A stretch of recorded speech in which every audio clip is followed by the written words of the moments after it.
Hai semuanya, apa kabar?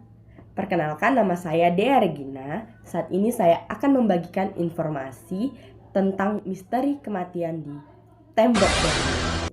Misteri kematian di Tembok Berlin ini saya ambil dalam 3 versi. Pasti semuanya pada penasaran, kematian di Tembok Berlin. Tembok Berlin itu di mana ya? Nah, semuanya pasti bertanya-tanya kan? Oke, langsung aja kita jawab ya daripada penasaran. Versi pertama yang saya dapatkan berada di link https://www.dc.com. Pada tanggal 13 Agustus 1961, Tembok Berlin didirikan oleh pemerintahan Jerman Timur untuk memisahkan Berlin Barat di Jerman Barat dengan Berlin Timur di Jerman Timur.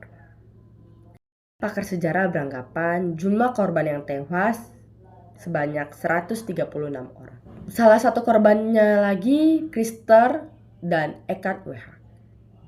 Mereka adalah pasangan muda yang selama bertahun-tahun sedang mencari sebuah tempat untuk mereka bekerja, namun tidak mendapatkannya.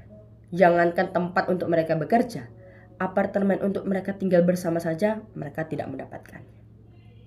Maka mereka membuat rencana, mereka menyusun rencana untuk kabur dari wilayah tersebut. Nah, pada tanggal 10 Maret 1970, mereka pergi ke bandara Berlin-Schönefeld untuk menuju ke Hanover untuk melarikan diri.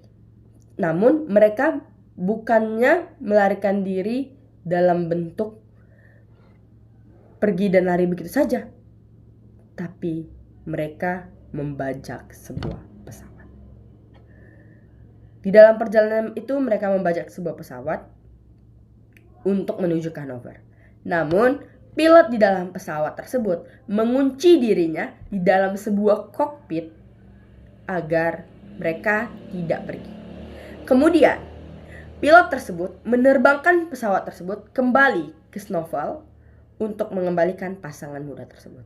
Mengetahui hal tersebut, pasangan muda tersebut meninggal atau bisa dikatakan bunuh diri di dalam pesawat. Saat ini kita memasuki sumber sejarah versi yang kedua.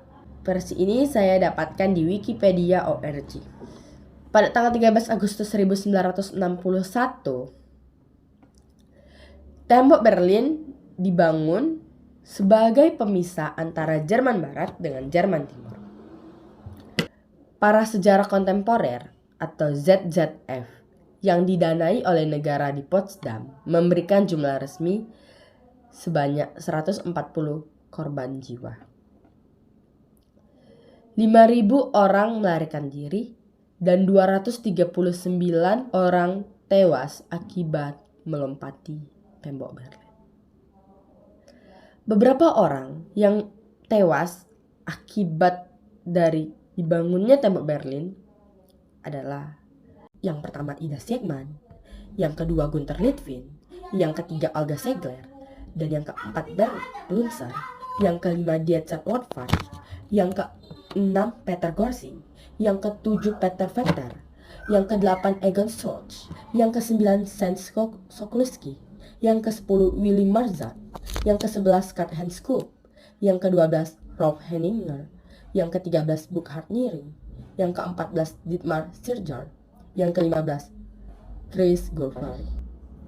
Nah, itu masih 15 orang guys. Selainnya, teman-teman bisa mencari di link-link yang lainnya jika ingin mendapatkan informasi lebih banyak lagi. Sumber sejarah versi yang ketiga. Nah, sumber sejarah versi yang ketiga ini dia dapatkan dari https://www.wikione.com. Oke, pembangunan tembok Berlin ini menuai banyak kritik dan banyak kontroversi. Nah, ada 2 kelompok yang meneliti tentang jumlah kematian di tembok Berlin, yaitu Arbeitsgemeinschaft 13 Agustus dan ZZF. ZZF memberikan jumlah resmi korban jiwa yang tewas sebanyak 140 orang. Sedangkan Arbeidsgemeinschaft 13 Agustus mengatakan jumlah signifikannya lebih besar. Oleh karena itu, pada tahun 2000, ZERF membandingkan data pada kantor pendaftaran pusat di Salzgitter dan menemukan temuan-temuan dari RDJ sehingga mendapatkan 122 kasus di perbatasan Berlin Barat.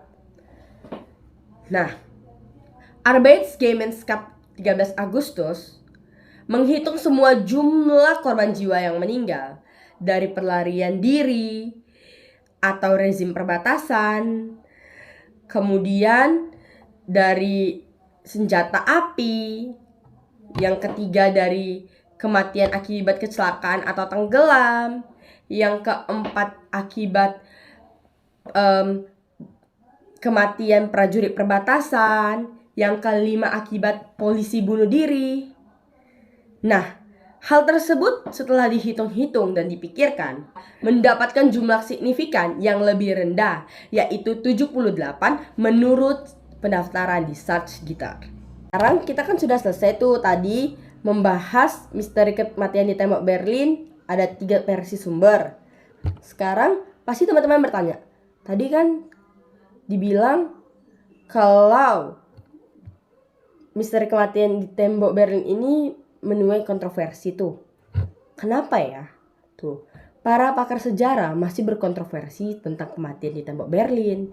Karena jumlah kematian di tembok Berlin masih belum diketahui dengan sangat jelas. Bahkan tujuan orang-orang melarikan diri, tujuan mereka kenapa bisa melakukan penembakan dengan senjata api, dan kenapa ada yang bunuh diri juga. Nah, sekarang kita akan memulai kesimpulan.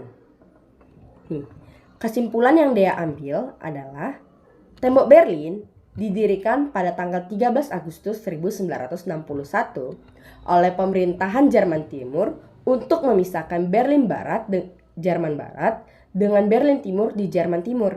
Nah, salah satu korban kematian di tembok Berlin bernama Ida Siegmann, atau bisa dikatakan Ida Siegmann adalah orang yang pertama meninggal akibat dibangunnya tembok Berlin. Ida Siegmann meninggal akibat melompat dari apartemennya di lantai 3 Jalan Bernauer nomor 48 pada tanggal 22 Agustus 1961. Yang lebih menyedihkannya, ia meninggal sehari sebelum ulang tahunnya yang ke-59.